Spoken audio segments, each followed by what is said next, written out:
talked in the previous weeks about what it means to kind of go after that best self thing about you. I want to talk more about the best self culture, and I want to talk a little bit more about plus one living. Plus one living is a term that you haven't heard in these videos, but in essence, what it means to be in a plus one lifestyle, to be a plus one person, to be committed to things, is to say to yourself, hey, listen, you know what? I could take the stairs or I could take the escalator. And some days you need to take the escalator, I get it. But you know what, on a regular basis, if I just take the stairs, I'm going to burn off a couple more calories that day.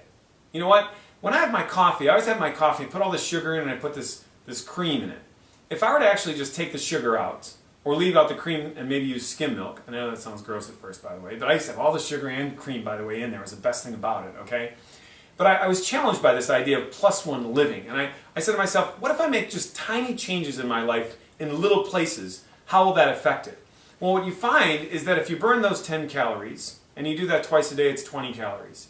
If you take these out, you're consuming a couple hundred less calories in a day. You add these things up, and at the end of the week, you've consumed thousands of less calories, and you've burned thousands more calories. It is inevitable that you find yourself in better health.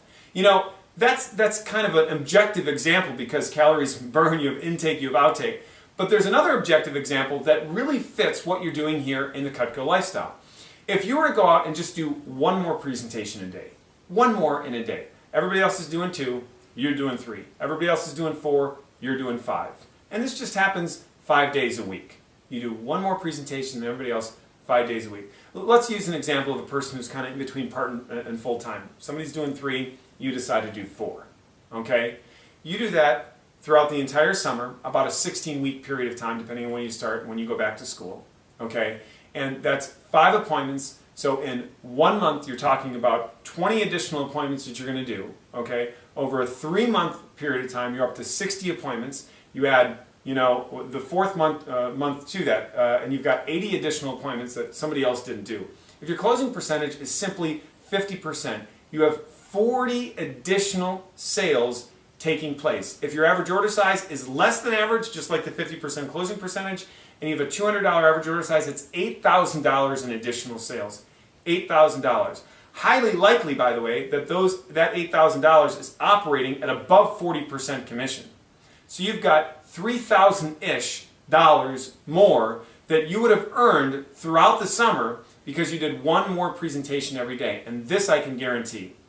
You would not notice it at all if that happened. You would notice it even a little bit compared to other people. If you got home after a day of doing 4 appointments and somebody got home after a day of doing 3, you're not going to go, oh my gosh, I'm wiped out, I can't handle the day. And that person's going to go, oh, I'm feeling great. You're both going to have the same level of tired, anxiety, done, whatever, but you're going to have a higher level of accomplishment.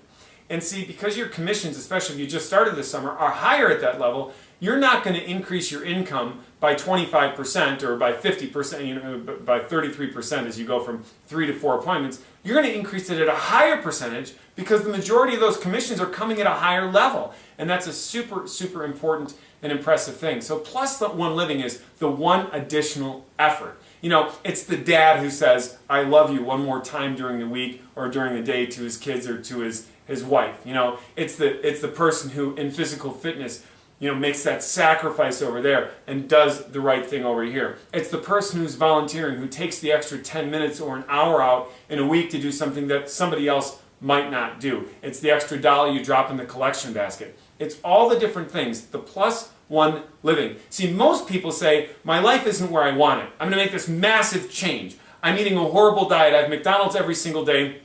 And I haven't got off the couch. So my solution to that is that I'm going to, become a vegetarian, or I'm going to go on, and that's okay, by the way. I'm just saying that it's an extreme thing from where they were. Or what I'm going to do is I'm going to, go on the all banana and shake diet now, or I'm going to only drink this weird syrup and pepper. I don't know, whatever these crazy things are, as opposed to saying, you know what I'm going to do? I'm going to cut out my Big Mac every day at lunch and my 750 calorie latte. Just those things. That's it. And every single day, when I drive to lunch, I'm just going to get up and walk. And that's a quarter mile that way and a quarter mile back. At the end of the day, you have done so much more for yourself than you can imagine. Why? Because it's sustainable. You can sustain that type of thing. But these people who do these massive swing changes Okay, they always come back and they do a massive swing change even further than they did the other direction. The best way to find great health and build big business and to build big finances is to make daily disciplines that almost seem immeasurable on a daily basis that collectively add up to massive, massive things. That's the rule of 72 in investing. You probably have heard this, maybe you haven't. The rule of 72 in investing is that your money will double your money will grow by double every 7 years if you're getting about a 10% return, which some people would say that seems pretty extreme, but if you're good at the market, you can do that. So if your money is doubling and you're putting tiny little bits in, you'll find that small investments while you're younger lead to literally millions of dollars while you're older. What some people do instead is they say, well, I'm not going to save my money now, I'm just going to wait till I'm earning a lot and then I'm going to put a big chunk of it away. That doesn't work as well as building wealth slowly. It's the same thing too. If you say, well, I'm just going to go after the big push weeks and I'm not really going to do much in between then because I'm saving myself for that, that doesn't really make a whole lot of sense. What I'd rather see you do is go after it every single week and then really go after it during the push weeks as opposed to kind of unplug and just jump into those push weeks. So +1 living is a huge thing. You either just attended or about to attend SC1 and you want to hit the ground running right away so that you can immediately go after it and you start doing the thing that you need to do to dive into +1 living. What's the one thing you're going to do today in every area of your life? Go for it. I challenge you to be the best version of yourself.